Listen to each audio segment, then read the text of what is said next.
थोर अहिल्यादेवी होळकर यांच्या 296व्या जयंतीनिमित्त आरबी दयावान बहुउद्देशीय सामाजिक संस्थेमार्फत सोलापूरमध्ये अनेक ठिकाणी लाडू व शिरा वाटप करण्यात आले।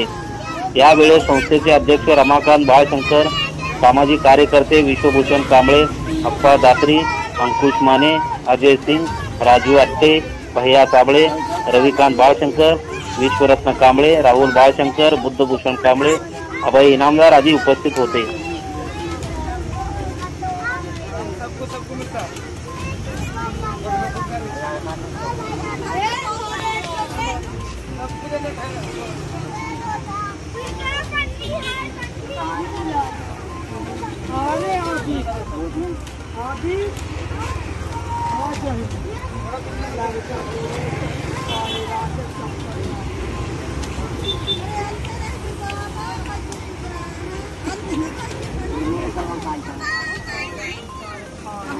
साम्राज्याची जननी माता अहिल्यादेवी होळकर यांच्या 296वी जयंतीनिमित्त आरबी दयावान संस्थेच्या मार्फत सोलापूरमधल्या बेघर गरजू लोकांना शिरा व लाडू असे अन्नदान करण्यात आले व अहिल्यादेवी होळकर यांच्या जयंतीनिमित्त सर्व भारतवासियांना हार्दिक शुभेच्छा।